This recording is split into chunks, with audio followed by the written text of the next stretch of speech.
Kazi yetu sisi ni kukuletea habari, matukio na simulizi pale tu zinapotokea. Tafadhali bonyeza maneno mekundu subscribe ili usipitwe na taarifa zetu. Mseto Media, together everywhere.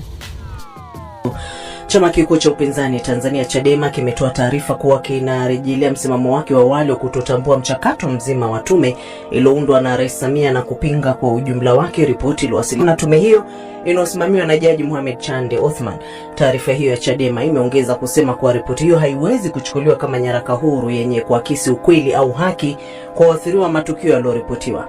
Akizungumza na BBC, makamu mwenyekiti wa Chadema John Heche amesema haya: tulisema kwamba hii tume haitakuwa na mamlaka yoyote wala haina maadili wala aliyeunda kuleta na kutafuta ukweli wa kilichotokea, na leo amethibitisha kile tulichokisema. Kwa maneno yake mwenyewe amesema hii ni tume yake na hakuna mtu yoyote anaweza kuihoji au kufuatilia kwa undani kilichozungumzwa. Kwa hiyo kuna mambo ya muhimu ambayo tuliyasema mwanzo hii tume ilipokuwa inaundwa.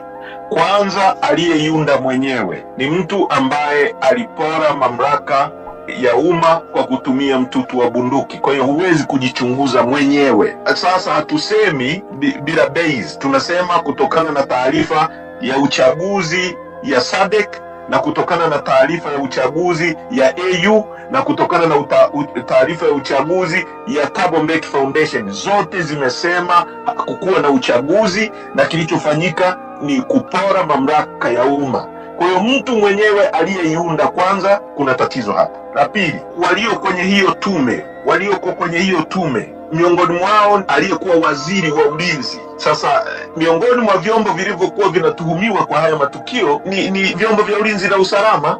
Sasa unapomweka waziri wa ulinzi ambaye ni mtuhumiwa kujichunguza, utegemei kupata kitu chochote. Mwanangu Ron Clifford awali alizungumza na Evans Rubara pamoja na Dr. Nicodemus Minde, mtafiti na mchambuzi wa masuala ya kikanda.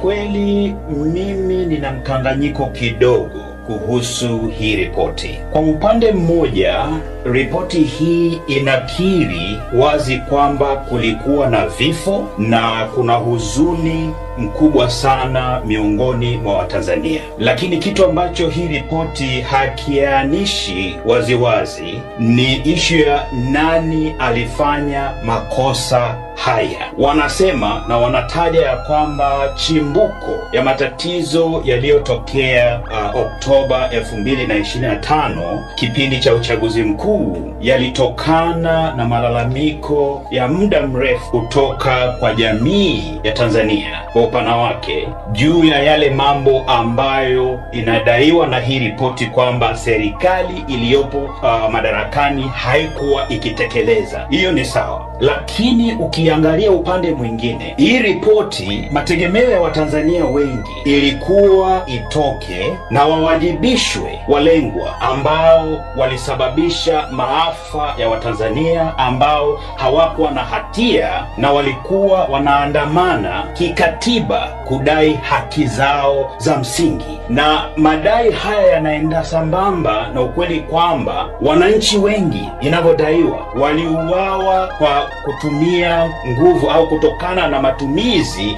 ya nguvu nyingi kutoka kwa jeshi la polisi.